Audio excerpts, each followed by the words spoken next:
concentrate tayo sa Lord. Kasi nga sa Bible, mga anak ng Diyos, alam mo, kung basahan natin ang Bible, si Lord po is a God of a jealous God.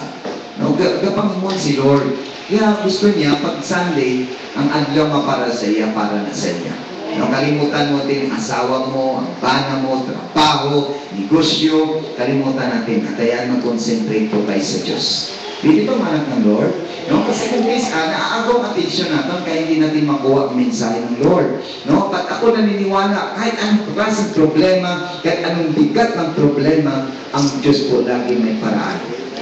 May paraan ng Lord. Ako na po gambal sa inyo. Pinatunayan ng Panginoon sa marami na po ako na-encounter na mabibigat ang problema. Marami na po na-encounter mga makasalimuot ng problema. Pero tunay nga buhay ang Diyos. No? Kaya gusto ko pong i-share sa inyo kung ano ang power ng Panginoon. Ang Lord hindi lang ang Diyos noong una.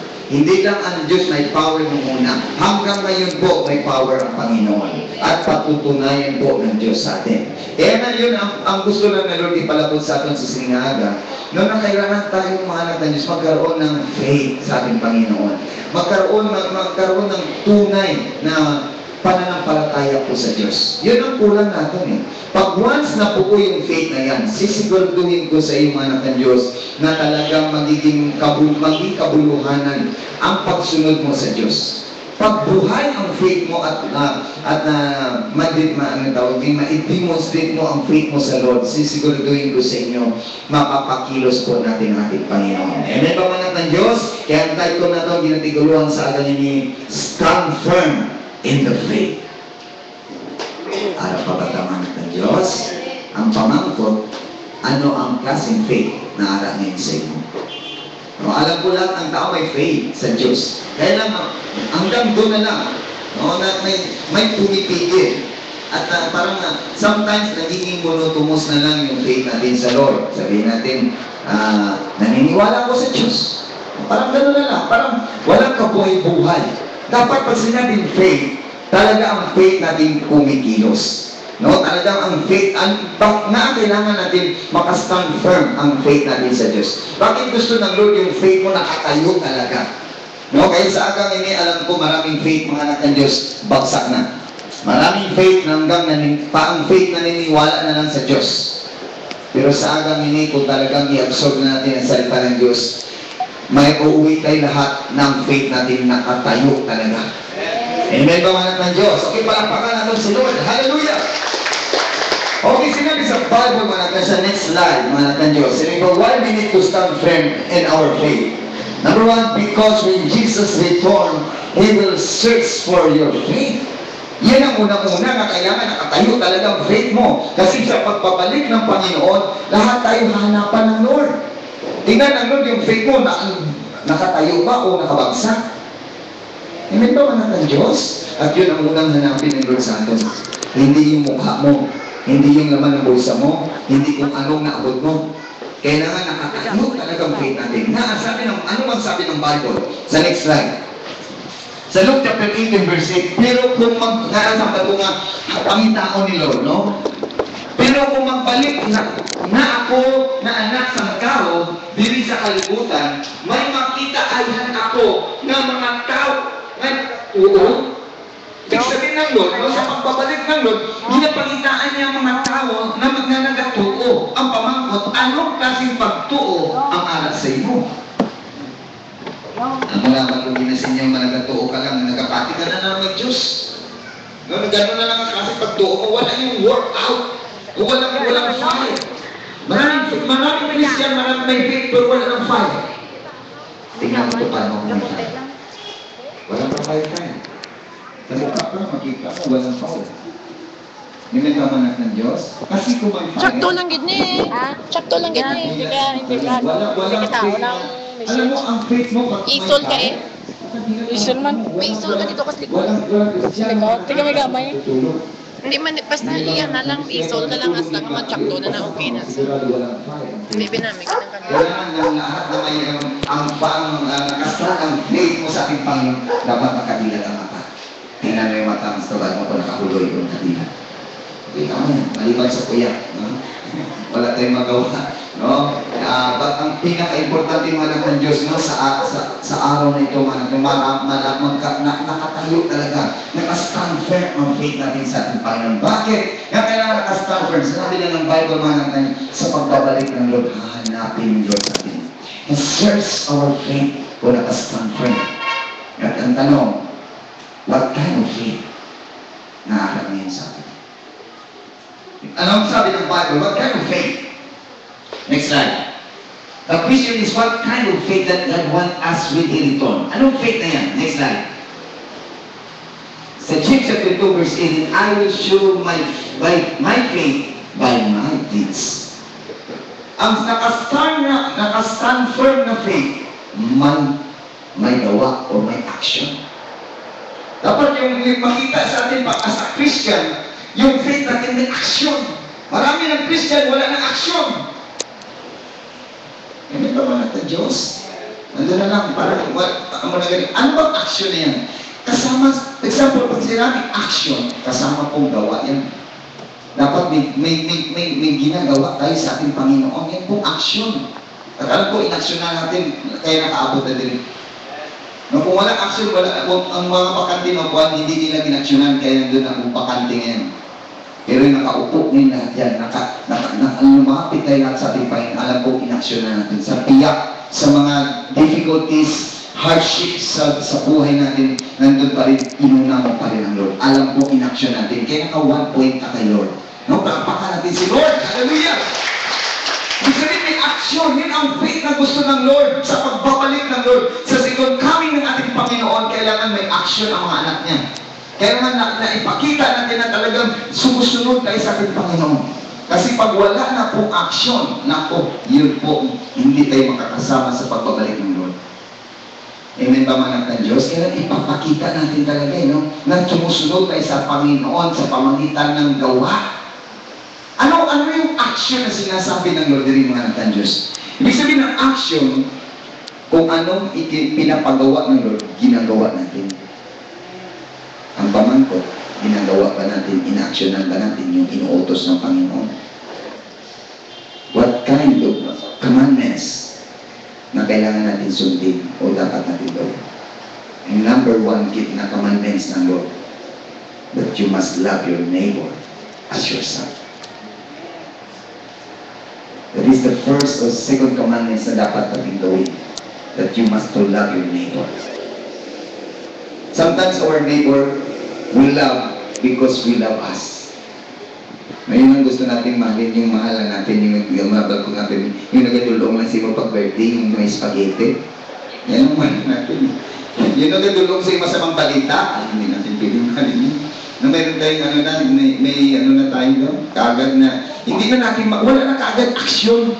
Yun ang gusto ng Lord. Kung may faith ka sa Lord, kung nakastand firm ang faith mo sa Lord, kahit anong ugali niya, anong klaseng attitude ara siya, kaya natin siya mahalin. At yun pong pinakamasakit na hindi natin nagawa at wala po tayong action. Kasi kung nakastand firm ang faith mo, mayroon tayong action to love our enemies. Are you there? Lumanap ng Diyos. Kailangan malaman natin talaga na ipapakita mo sa Diyos na mayroong action tayong gagawin. Kasi alam mo, ang faith, kikilos lang ang faith pag once nandun ka na sa sitwasyon. Kasi walang faith kung walang action. Kasi sa ayon sa gusto mo, ilalagay ka ng Lord sa sitwasyon na kailangan aksyonan mo yung utos ng Diyos. At hindi rin makastand ang faith mo hanggat hindi mo ginagawa yung pinauutos ni Lord sa iyo. Hindi mo rin masabing may faith ka, nakastand mo hanggat hindi mo ginagawa yung pinapagawa ni Lord. Pag maramdaman mo yan, pag once nakatayo ng faith mo, kung na-overcome mo na at nagawa mo na yung pinapagawa ni Lord. At yun ang bago ng mga ng Diyos, ang isa na pinapagawa ni Lord sa atin, na kailangan you must to love our neighbors. Neighbors na mayroon pong enemies. Makita ko maraming enemies yung neighbor, maraming neighbor na may enemies. Ba't wala tayong magagawa? Isa yan sa mga commandments. Nga din ang bago, yan ang hanapin ng Lord sa iyo eh. Akala mo, aakyat ka sa langit na hindi mo kayang mahalin yung neighbors mo? Hindi mo aakyat sa langit. Kasi that is the second commandment that to be followed. Masakit man, pero yun talagang kamaturan. At yun ang hahanapin ng Lord sa atin. Yung faith with action. Ano pang sabi? Next slide. Action. Nga ang actionan mo. Blessed are those who hear the word of God and obey it. Ibig sabihin ng Lord, mapalad yung mga taong may faith na nakastand na sumusunod. No, to obey it. Ibig sabihin, mga anak ng Diyos, pag hindi mo inaksyonan yung pagsunod mo sa Lord at hindi ka mapalad. Ibig sabihin, saan ba tayo tawagin na Lord mapalad? Pag umakyat na po tayo sa langit. When you get up and yung nakasama tayo sa rapture day. Pag makasama tayo sa rapture day, ibig sabihin mapalad po tayo. Nga, nagawa mong sundin ang utos po ng Panginoon.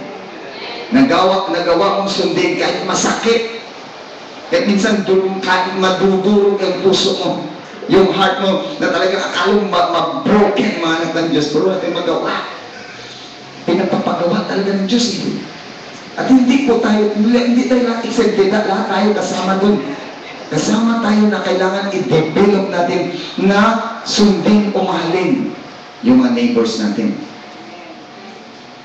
Amen ba mga ng Diyos? Na kailangan i-demonstrate mo. Kasi si Lord po, dinemonstrate ng Panginoon eh. Kaya ako nagaling, hindi tayo exempted lahat. Kasi si Lord, dinemonstrate niya yung pag-ibig niya, yung paano niya minahal. Ito pong si Judas. Maraming Judas po sa buhay natin. At marami pang maghuhudas sa buhay natin. At dapat natin kayang mahalin. At paano dinemonstrate ni Judas, ni Lord, kay Judas, ang love niya. Sa kabila na pinagkanulo siya ng ating Panginoon. Pinagkanulo niya ang Lord. The true Sa atin, di ba, pag once galit, pag once kita pag akita sa neighbor tao sa inimista, di ba, kung pwede lang, pakahuyan mo siya. No? Talagang mo siya, iwadatin mo siya talaga. Alam pa ba tamang ng Diyos? No, but kay Lord, at paano dinemonstrate ng Lord? Kay Judas, yung love niya, dito po kay Judas Iscariot. Diba? Hindi yung pinakahuyan si Judas eh. Ano ginawa ng Panginoon? Ginawa yung tinapay. Tapos sinuksot doon po sa pino at sinabi, kung sino ang bibigyan ko ng tinapay at ibibigay ko sa kanya, yun ang magkakanulo sa akin. Imagine mo, hindi yung pinakahuyan doon sa 11. Sa atin, wala, pakahuyan. Kung pwede lang, pakahuyan natin siya. Wala pa ba tama ng Diyos? No? Kaya nga si Lord, dinemonstrate niya, kailangan i-demonstrate mo rin. Hindi pwede si Lord lang ang mag-demonstrate, tapos tayo hindi natin kayang i-demonstrate. Kailangan i-actionan talaga natin. Alam mo, isa lang kasikreto para magawa mo yung pinapagawa ng Lord. Usapon mo na yung pride mo. Ang balang ito, usapon mo lang pride mo, kaya mo. Sometimes we cannot do it because of our pride. Because of the pride. But with the pride, you must to swallow it. You can do it. Amen ba mga ng Diyos? Mula na to conquer mo. Nung makonquer natin ang neighbors, our enemies, na makaya nating mahalin. Pag once, we swallow our pride. Kaya si Lord, anong ginawa ni Lord? Swallow niya yung pride niya. Diba? Swallow niya. Tinulo niya. Kahit alam niya, totally wala pa yan naghudas si Judas sa Lord. Alam nga na si Judas ang maghudas sa kami. Pero wala niya ginawa. Talagang dinemonstrate ni Lord sa atin kung paano natin ipakita. Paano natin pala isagawa, no? Kahit kung ginawa, simple, walang siyang sa atin, iba tayo pag once gusto natin, anong tawag niya? Gusto natin lapakon ang dungog sa taho lang para makita mo na talagang daog ka. Sa atin, gusto na ito na. Kaya nga ba ng Lord, kung gusto mo maging mapalad ka, you must to humble yourself in the sight of God. blessed. Kaya nga mapalad lang daw, sabi niya, blessed are those who hear the word of God and obey it. Kaya mapalad. Pero pag hindi mo ginawa, hindi ka mapalad. Sino gusto maging mapalad? Tasa ka mo? You must to obey it. Palakpakan natin si Lord. Hallelujah! Yan ang makita na nakastand na yung faith mo. Kasi nilagay ka na lang sa sitwasyon na kailangan mo i-demonstrate kung nakatayo nga ang faith mo o wala. Nakikita natin bagsak lahat. Harap pagkatamaan natin Diyos. Hindi natin na mo. Kaya ipatindi mo ni Lord sa atin. Alam mo, tinuturuan tayo ng ating Panginoon, ang anak ng Diyos, para makuha natin yung reward ng Diyos. Alam mo, sa totoo lang, anak ng Diyos, no, kung ano natin, kung iswallow na natin yung pride natin, ay wala mawiwin mo siya. Kaya sa atin, hindi natin sinaswallow yung pride natin. Subukan mo iswallow. Mawiwin mo siya. Maano mo siya, madala mo siya.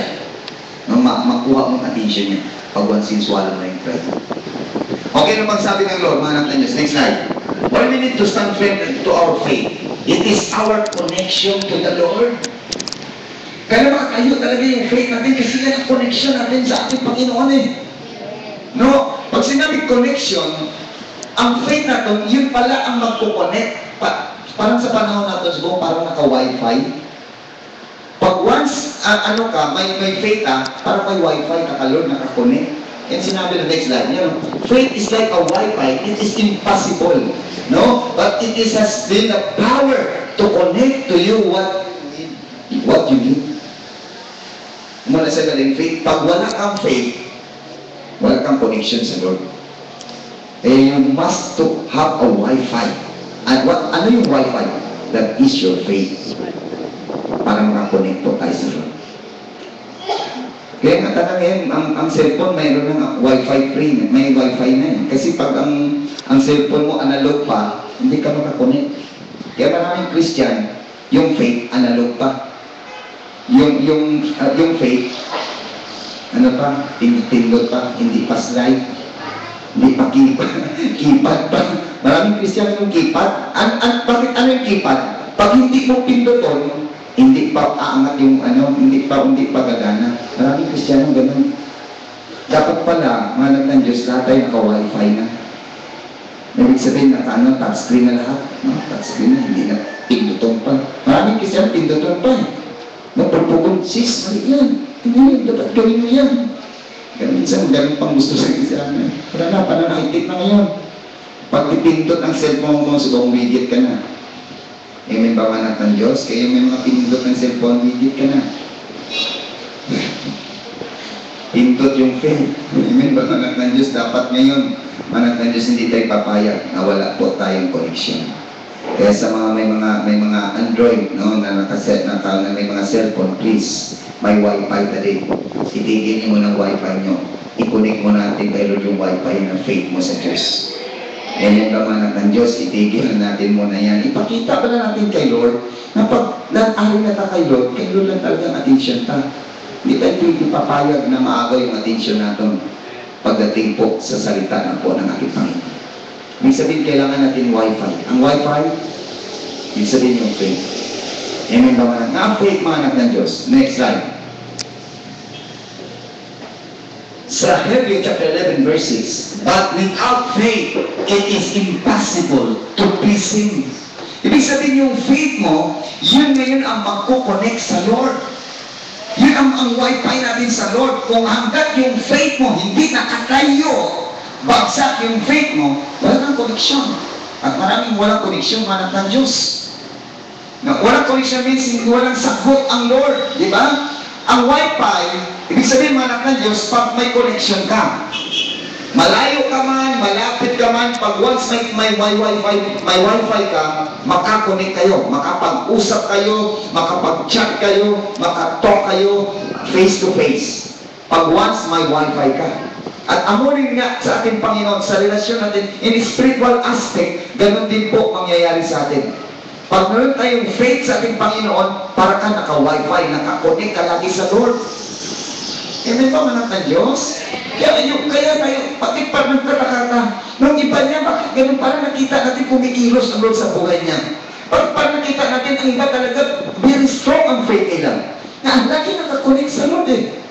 So kung po mga natin, Diyos, mayroon na kaming memorandum dito sa church. Pag mata, kailangan din na lahat nakapray sa harapan. Yun ang inano ko na advice ko na sila. Nga, kailangan lahat tayo naka-wifi kay Lord. Dahil mag-build talaga ang faith natin sa Diyos. No, pag mata natin, luhod ka agad. No, wala mo nang gagawin. Luhod mo na. Yan ang ngayon ng rules and regulation namin din po nag-establish sa church. Kaya para may wifi kayo sa atin, nakakoning tayo at nakatayo yung faith natin sa Lord. Para pag nag-pray ka sa Lord, ano nga ba? By without faith is impossible to please Him. Hindi mo mapiplease si Lord hanggat hindi nakatayo ang faith mo sa Lord. Ngayon ang tanong, the question is, what to do to have connection to the Lord? Anong dapat gawin natin? So, next slide, mga anak ng Diyos. Anong sunod? Para makuha natin ang faith, simple lang. How to have faith? Faith comes by hearing and hearing through the Word of Christ. Pag once kinatatamaran mo ang pakikinig ng salita ng Diyos, ay lalo wala kang wifi. Hindi tatayo yung faith mo. Kaya sabi ng Bible, mga faith, hearing and hearing. Patuloy at patuloy na pakikinig ng salita ng Diyos. Pag once ang pakinig mo, makinig ka ngayon. Next Sunday, wala ka naman pakinig. Ay, hindi mabibuild ang faith mo. Dapat continue hearing and hearing the Word of God so your faith will be stand. Pinagpamanat ng Diyos? Kasi yan ang kailangan mo eh. Umalaga ni maraming Kristiyano, wala nang wifi. Mayroon ka na ng faith, naniwala ka may Diyos. Alam mo may Diyos, pero wala nang nakabagsak ng faith. Nga, wala nang hearing. Hanggat nilalayo mong tainga mo sa pakikinig ng salita ng Diyos, hindi tatayo ang faith mo sa Lord. Ako na po ang sa inyo. Kahit anong tagal mo na sa church, kahit sabihin mo, nabasa mo ng Bible cover to cover, pag wala na hearing the Word of God, wala na po, hindi makatay ang faith mo. May faith ka lang, pero wala ng power. At hindi tayo dapat papayag. Kailangan continuous hearing and hearing. Ibig sabihin po, hanapin natin lagi ang salita ng Diyos. Hanapin natin lagi kung saan ang gawain. Ang dulunggan mo, naka-ano ka agad, naka-inline ka agad, hanapin mo na. Para i-fit yung faith mo. Kasi yan ang hanapin ng Lord sa pagbabalik niya. Kung nakatayo ka ang faith mo, o kung nakahiga na. Papatamanat ng Diyos. Kasi ikaw mismo makadi-distinguish kung ang faith mo nakatayo o nakahiga. Maramdaman mo. Sa prayer life mo, maramdaman mo yan. Kung talagang buhay ang prayer mo.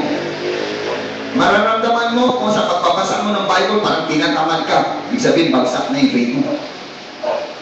Kung pumupunta ka sa gawain ng Lord, then yung excitement mo sa gawain ng Panginoon, doon nakatayo ang faith mo. Pero kung pumunta ka sa gawain ng Lord na parang tinatamad ka, na parang hilain mo na lang, tingin mo talaga papunta sa church, talagang hinihila mo na lang, ay nako, bagsak ng faith mo. Dapat pagpasok natin dito sa church, andun may excitement talaga, na gusto mo na makinig ng salita ng Diyos, gusto mo na worship sa ating Panginoon, ay buhay na buhay ang faith mo. Yan ang pamanat ng Diyos. Pero pag malaman mo rin pagbagsak ang faith mo, pag ang liso ng kamot mo, panay na sa rilo. Pag wala ka sa rilo, at panay naman ang balikin mo doon sa alarm clock, kadugay, preaching, no? Bagsak na rin ang faith mo. Ano ba naman ang Diyos? Kailangan buhayan eh. Kailangan ang faith mo talaga may fire eh. Hindi pwede ang faith mo walang fire. At hindi tayo papayag mga anak ng Diyos na walang fire. Kawawa ka. Ang pastor po, instrumento lang po ng Lord para mag-bend yung faith natin sa Diyos. Pero pag ikaw hindi mo ihihinig ang dulungan, kung hindi mo i-hear the Word of God, ay hindi ma-establish ang faith mo. Makatayo lang ang faith mo pag once lagi ka nakikinig ng salita ng Diyos. Palakpakan natin si Lord. Hallelujah! Okay, next slide. Lagi lang ang faith. Anong klaseng food? What is our position in hearing the Word of God? Example, like Mary sitting Jesus' feet. No, si Mary, ang faith pala, pag once makuha mo ang hearing in hearing, no, sa pakikinig ng salita ng Diyos, Huwag mo hanapin yung likod pag nakinig ka ng salita ng Diyos. Dapat pagkadto mo sa church, ang unang pangitao mo dito pong atubang, hindi yung likod. Ano pa ba tama na sa likod? Kasi pag nasa likod, maraming distraction, especially kung nasa likod yan. Pag may dumaan dyan, ako, didistract ka ngayon dyan. Kaya sa sunod, huwag na natin lagyan dyan sa likuran, dito na natin lagay lahat yan. Ng parang distraction. Yan ang mamanag ng Diyos. Kasi pagdaan, sigurado madidistract ka eh. Yan din ang reason manak ng Diyos sa atin pag nandito na tayo sa church. Pati cellphone po, naka-silent mode na. Please lang. Pati ang wifi po, dapat naka-off na. Kasi isa lang ang kailangan, ang wifi natin, ang faith natin mag-growing. Hanggat may nag-aagaw ng attention mo, hindi mabibet ang faith mo. Eh, hindi tayo dapat paagaw. No, pag Sunday, si Lord lang talagang isipin mo. Kata mo ng bago, pag Sunday, kalimutan, you must be a single. May ba man ang single ka talaga, pag-ari ka na sa Diyos, single ka na. Nga, parang nakapaminsan ng bugas, sudan, palalo nun, pagkamandig, wala ka paminsan nun, nga single ka eh. Pero pag double ka, ay kapungko, parang kapaminsan na, ano naman sila ng boss na, kumbala naman, may klase naman, klase. Hindi talaga bipet at faith mo, pag once may iniisip ka. Kaya nga dapat pag-ari ka sa church, dapat hindi tayo papayag na maagaw ang atensyon natin. You must to concentrate to hearing the Word of God. Just like Mary. Si Mary, grabe ang atensyon niya. No, nakinig sa salita ng Lord. Andito po si Mary, oh. Ito naman po si Martha. May example pong Bible, no? Kailangan, paano ang posisyon? Kasi may posisyon ang hearing, eh. Ang posisyon po dapat sa front set na permi. Alam mo, tutod lang ang sa front set, ay grabe. No, iba ang faith na nasa front set kaya nasa mga nasa likod. Amen ba mga sa likod? Ang sa likod kasi may distraction na. Ako na pumambal sa inyo. Pag-aral ka sa likod, maraming distraction na. Pero kung ari ka sa front set, ay walang distraction. Nga, wala may mag-agi. Amen ba mga anak ng Diyos? Kasi may anong posisyon niya? Nakaupo sa harapan ng ating Panginoon. He's sitting beside sa ating Panginoon. Kaya nung hambal nila sa Luke chapter 10 verse 39, she had a sister named Mary and seated herself at the Lord's feet and was continually listening to His teaching. Listening continually. Yan po mga ng Diyos. Kung saan yung Bible study, nandun nakaupo siya, pakikinig siya ng salita ng Diyos. Ganun si Mary, dapat lahat may Mary po tayo. Hindi tayo katulad ni Martha. Si Martha distracted. Ano ba si Martha? Next slide. But Martha was very busy and distracted with all her serving responsibilities. Yan mga natin, ang bago galing. Sa panahon nila, ganun si Martha, busy sa panahon natin, ang mga tanak. Sometimes hindi natin na-capture, hindi na nakastand ang faith natin, hindi nakatayo nga. Busy na sa mga dapat ginagawa natin. Marami tayong mga gusto, mga handong sa buhay natin na minsan nag-aagaw ng atensyon natin na hindi natin alam bumabagsak ng faith natin sa Diyos. Wala masamang mangarap. Ako na pumama sa inyo, ako din nangangarap din po ako. Pero habang nangangarap ako, hindi ko gusto na maging upang sa pagsunod ko po sa Diyos. Talaga nangangarap tayo kasama natin si Lord. Huwag kang mangarap na wala ka nang ihiwalay ka sa Panginoon. Kasi babagsak at babagsak ang faith mo. Aanin mo pang sa iyo kung maiwanan ka na sa rapture day. Alam mo, ngayon parang hindi mo palang na-appreciate yan kasi hindi pa nag-rapture day. Pero pag rapture day at maniwan ka, handaan yung anak ng Diyos, ang rapture day is like a twinkling of our eye. Yung pagpisok mo, wala na tayo lahat. Kaya siguraduhin mo yung nagatulog ka, kamati sa pulong sa Diyos, siguraduhin mo pag mata mo may katabi ka pa. Pag nakita mo, bayot na lang kag sapatos ang natira dyan na rapture day na. Ay, papatakaman ng Diyos. Palapakan natin si Lord. Hallelujah!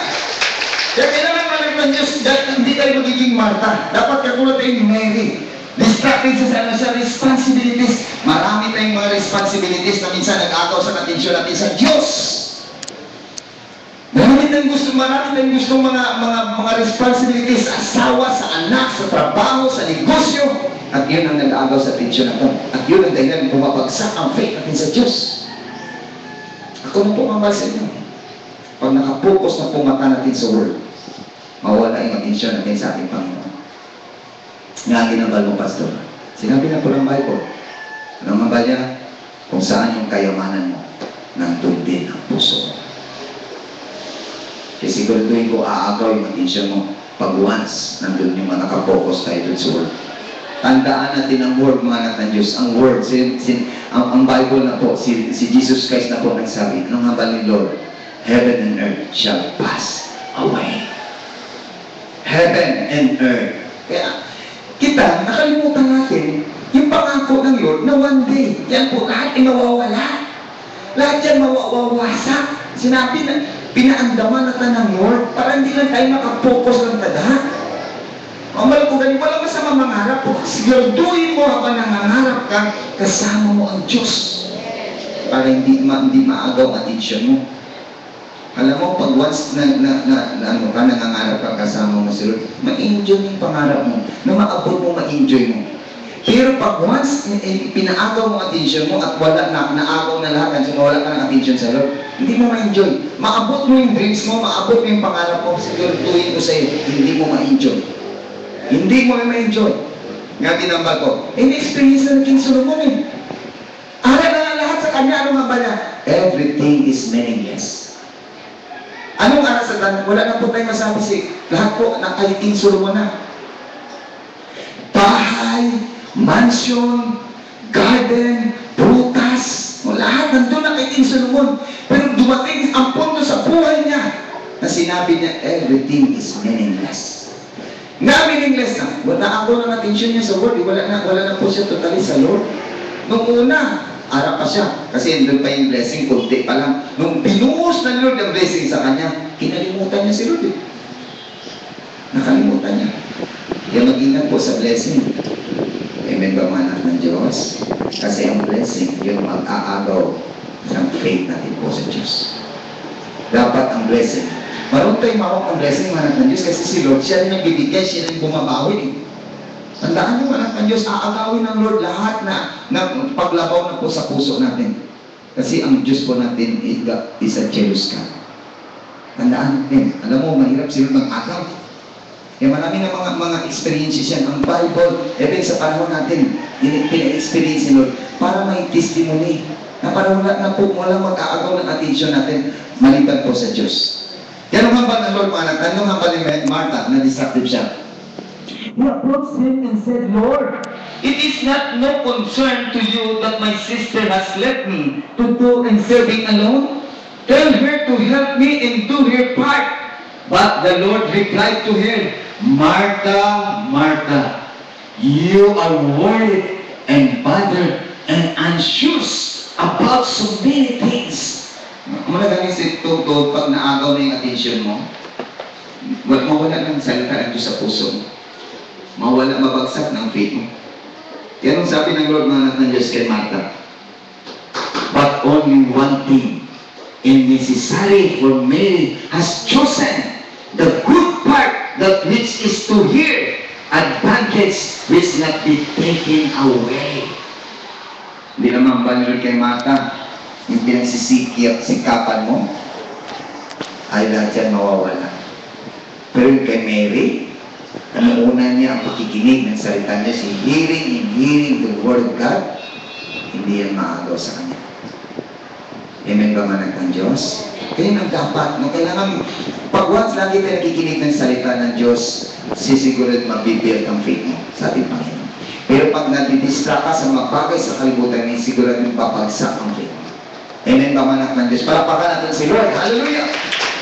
Okay, next slide. Ano ba kami ng Lord? Why we need to stand firm in our faith so you can follow God.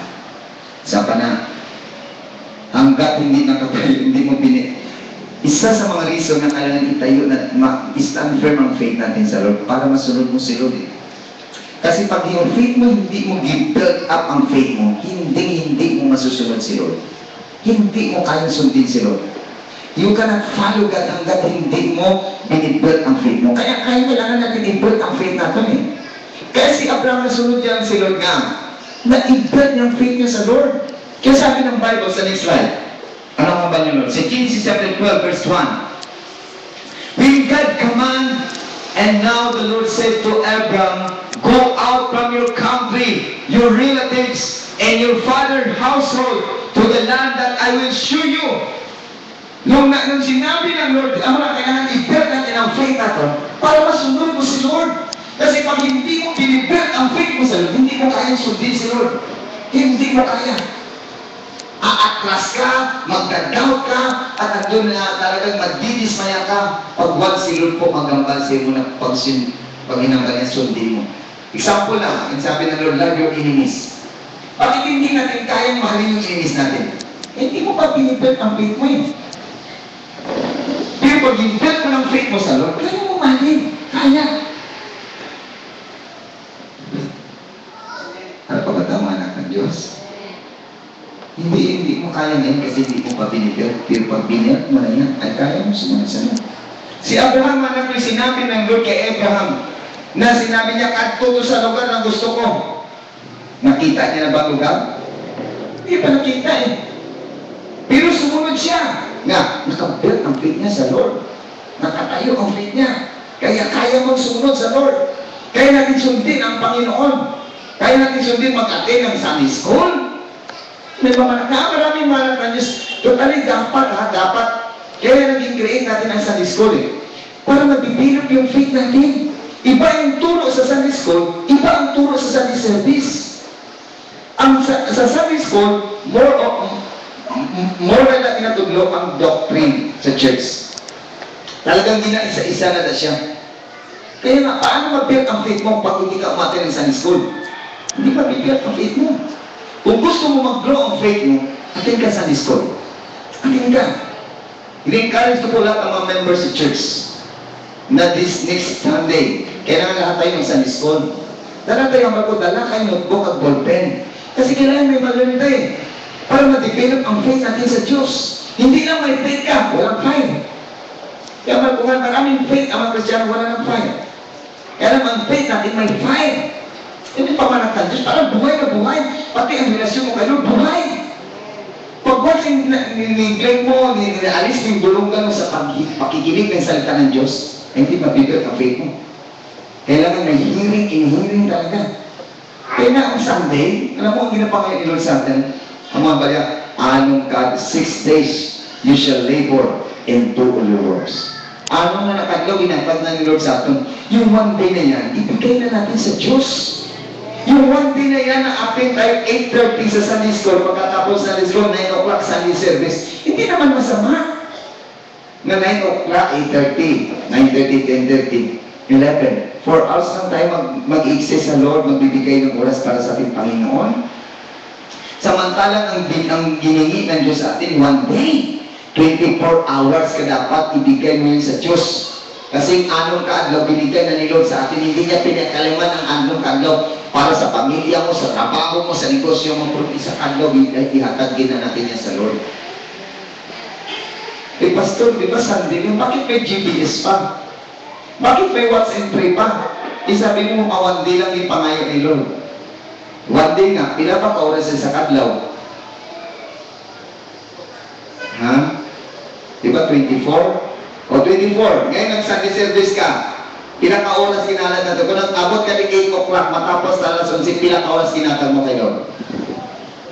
4 hours. O, di, pilang kulang mo? May 20 ka pang utang. Ang GPS na nag-start ng 7, pulit na 8:30, isa kawas kang tunga, pila pa lang hinatag mo kay Lord? 5.5 pa lang, may kulang ka magyapon. O, kung siyempre ka start na 5 o'clock, matapos sa 6 o'clock. 1 hour na. O, ilan ang hinatag mo kay Lord? 6.5, may kulang ka pa rin. Yung anak ng Diyos, may kulang ka pa rin. Si Lord hindi nagkulang sa atin, pero tayo may kulang pa rin kay Lord. Kaya huwag mo na pagdamutan ng oras na binibigay po natin sa Diyos. Kaya yung binibigay natin sa Lord, anong balik lang pasasalamat kay Lord yan? Pinabalik lang natin sa Lord ang pasasalamat. Kasi karapat-dapat lang pasalamatan po si Lord. Maraming goodness si Lord na hindi natin nakikita, pero nandun ang gabay ng Panginoon. Yung nakakain ka na isa kasamana, nawala ka negosyo, wala ka trabaho, ay blessing na yan. May ba anak ng Diyos? Nung nakakaon ka, nakasumpay ka, ay yan kung pasalamatan mo kay Lord yan. Ano pa ba ta? Kaya nga alam mo, patuloy ko nag-serve kay Lord nga. Kasi nakita ko, hindi ako pinabayaan ng Panginoon. Hindi ako iniiwanan ng Lord sa piyak, sa mga struggle, hardship sa kabuhi na akong patuloy ko pong sinunod ang Lord.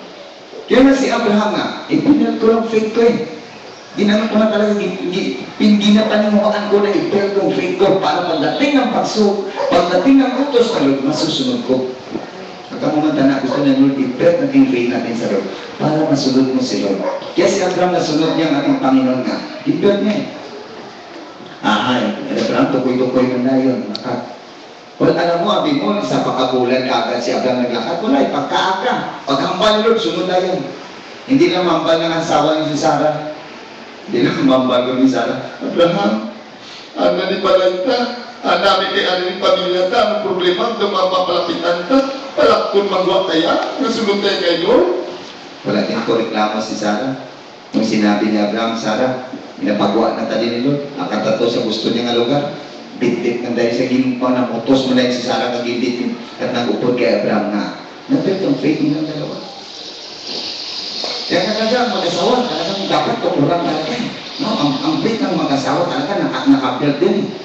Naka-build in talaga para masunod natin ang ating Panginoon. Amen ba man ng Diyos? Yes, sa Hebrews chapter 11 verse 8, by faith, Abraham obeyed when he was called to go out to the place he would later receive as an inheritance. He went out without understanding where he was going. Sabi si God, nga nasunod niya si Lord? Kasi nakabuild ang faith niya.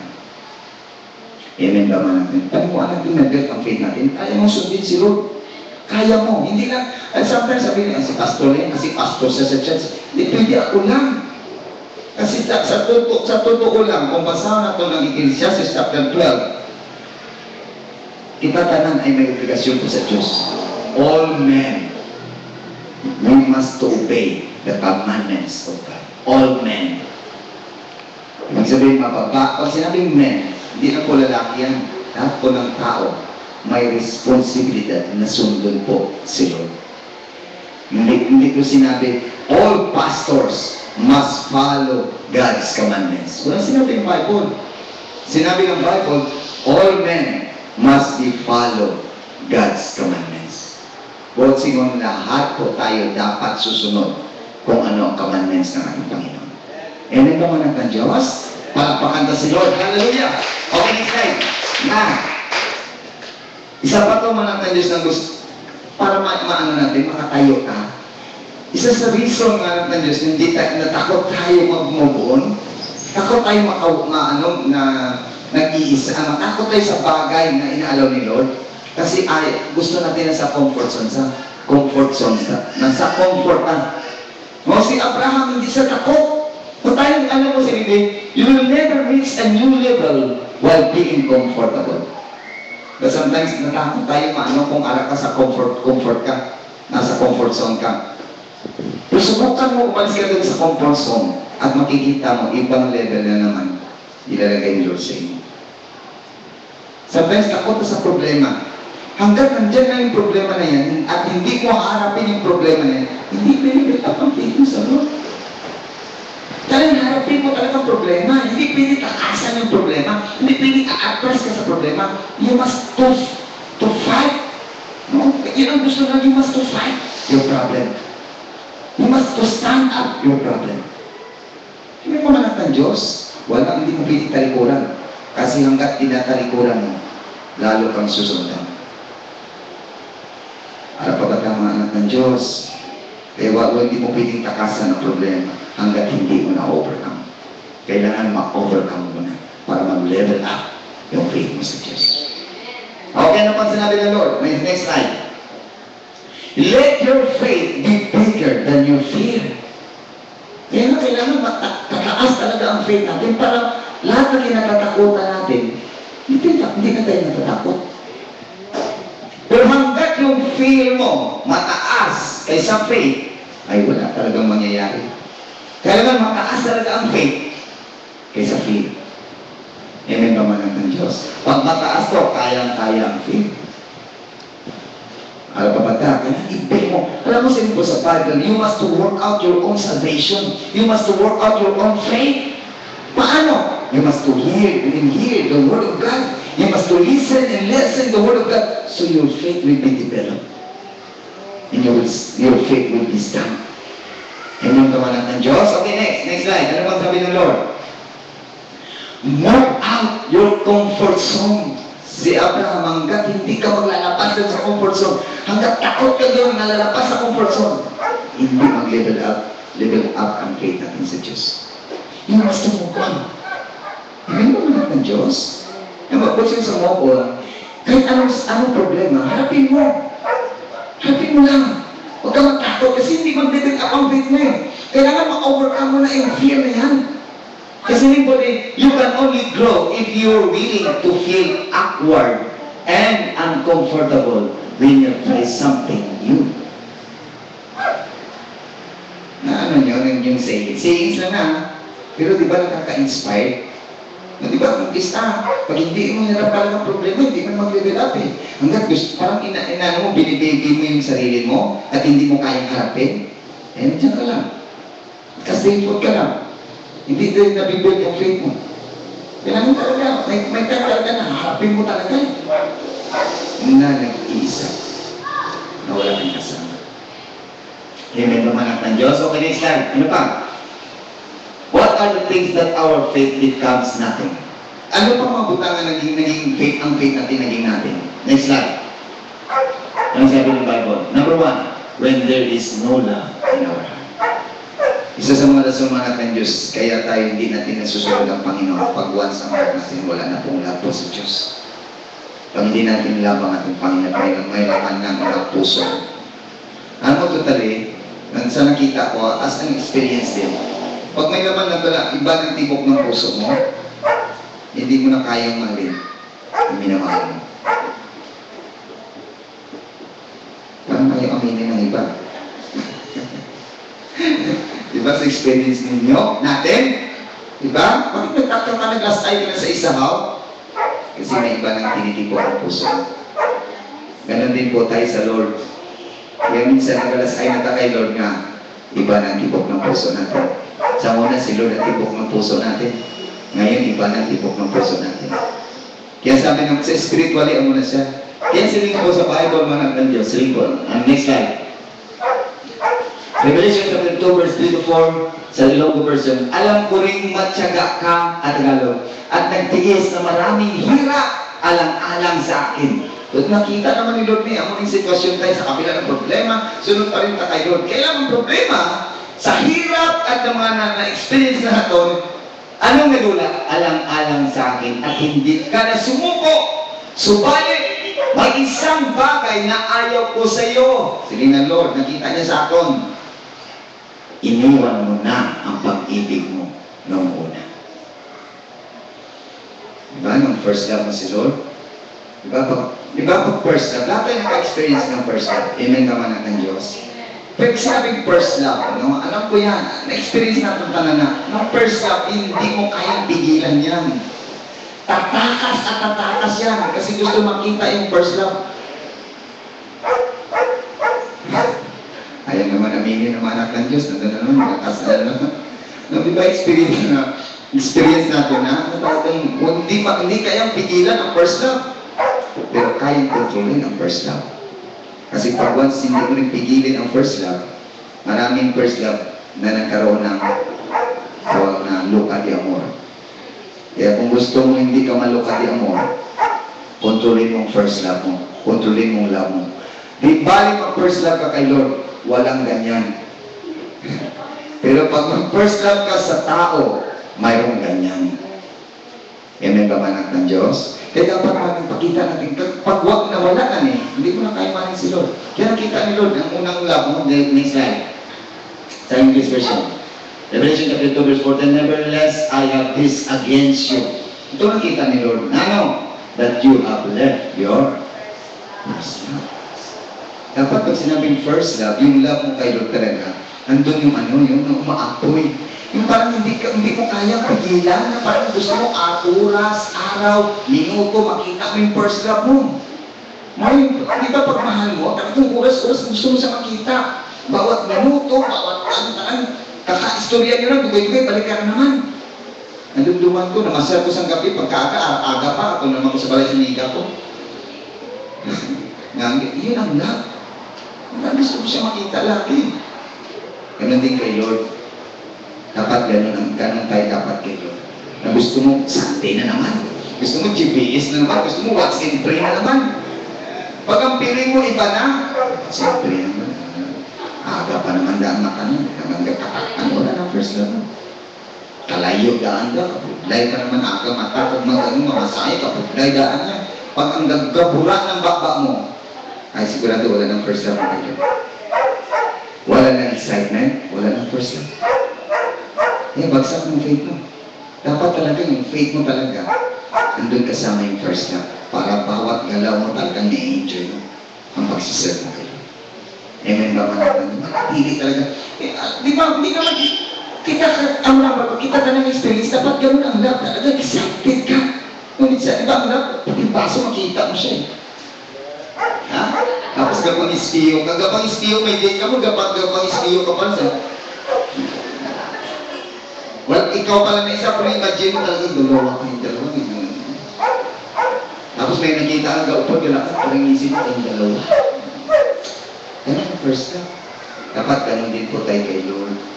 Amen ba man ang Diyos? Huwag di tayo papayo mawala ang first love para ma-exciting. Amen ba? Okay, next slide. Ano ba? Ngayon na importanteng love. Sabi po sa Bible, sa 1 Corinthians 13:13, there are three things that will endure: faith, hope, love. And the greatest of this is love.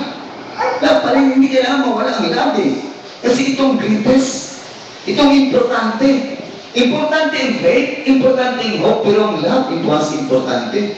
Kasi may faith ka, may hope ka. Pag wala ng love mo sa Lord, hindi mo masunod si Lord eh. Yan, kumplito talaga yung para mag-build ang faith mo, kailangan isama mo yung love mo sa Diyos para makatayo yung faith natin sa Diyos. Amen ba mga na-in-love kay Lord? Para natin si Lord. Hallelujah. Next, ano ba? Na-love. The reason the mankind yearns for love is because we are made in the image of God, and God is love. Napatilit, manatili talagang love sa atin. Ginawa ka ng Diyos eh. Amen ba mga wala ng love? Napunong-puno ng galit ang puso. Napunong-puno ng hinakit ang puso. Dapat hindi tayo papayag because we are created in the image of God. At sinabi sa Bible, John 4:24, God is love. Manatili talaga kasi alam mo, ang Kristiyano lang na wala ng love, ay wala ng Diyos eh mo. Ano mo ang pagka-Kristiyano mo na wala ka ng love? Dapat hindi lang love po natin sa Diyos. Ako na nga rin commandments, Lord, dalawa eh.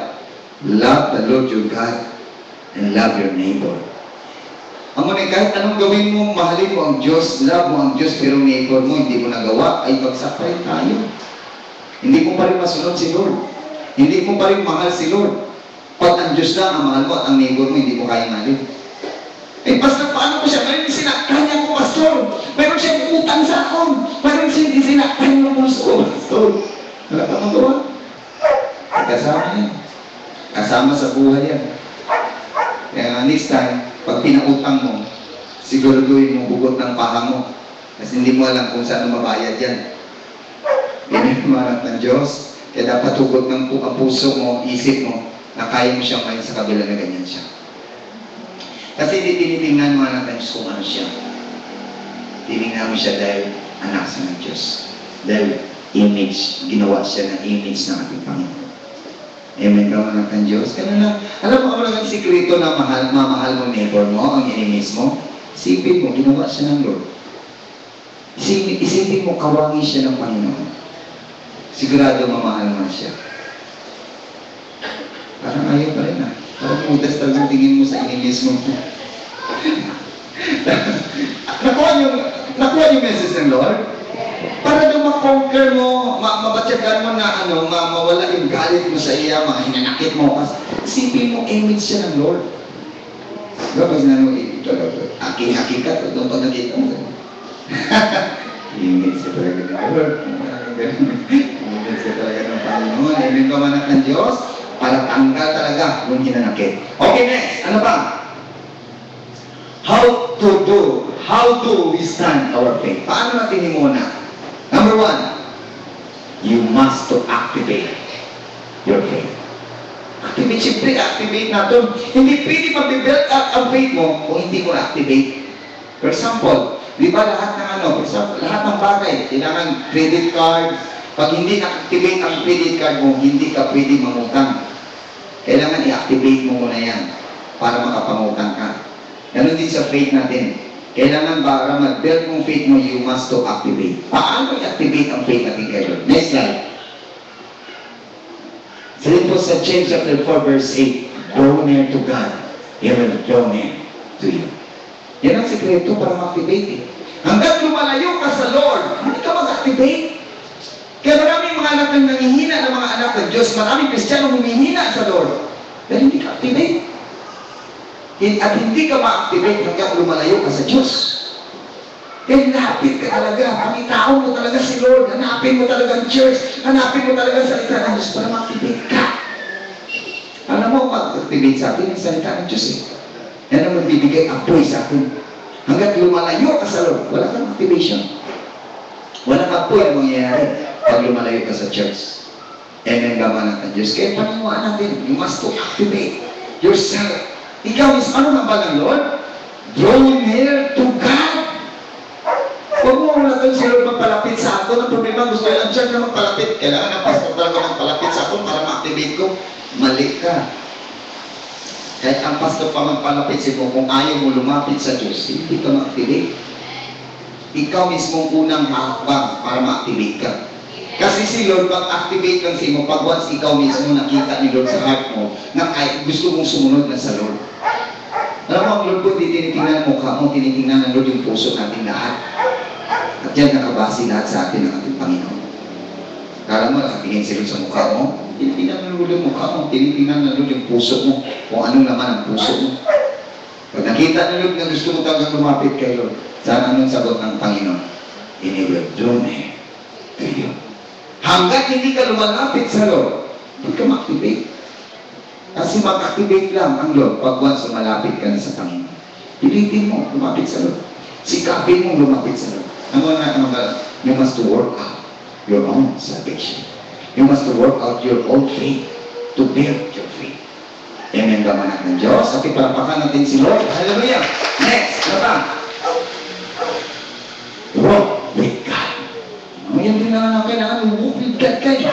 Alam mo, kaya kung hanggat hindi ka lumalakas sa ating Panginoon, nakasama mo ang Lord, hindi ka ma-activate. Hindi magpa-fire pag once hindi ka susunod sa ating Panginoon. You must to walk with God. Amen ba mga ng Diyos? Kailangan draw near, walk. Next, ano pa? Sino manap ng Diyos kaya na rapture day siya dahil po sumunod sa ating Panginoon? At yun din mangyayari sa atin. Hanggat hindi ka sumunod sa Lord, hindi ka nag-follow sa ating Panginoon, walang rapture day magaganap. Alam mo, si Enoch po ang first na ni-rapture po ng ating Panginoon. Pagkatapos makakita, wala lang po si Enoch. Ibig sabihin po siya ang unang ni-rapture ng ating Panginoon. Amen ba mga naman? Diyos, kung sinabi ng Bible, Enoch walk with God.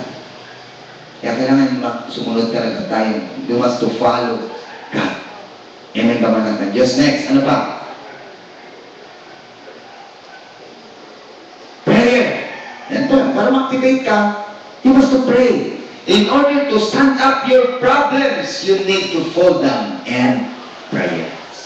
Pero din po kasunod, hindi pwede na ma-build up yung faith mo sa Lord hanggat hindi tayo natutun mo mag-pray. Alam mo, you must to work out ang prayer po natin. Huwag natin kakatamaran niya.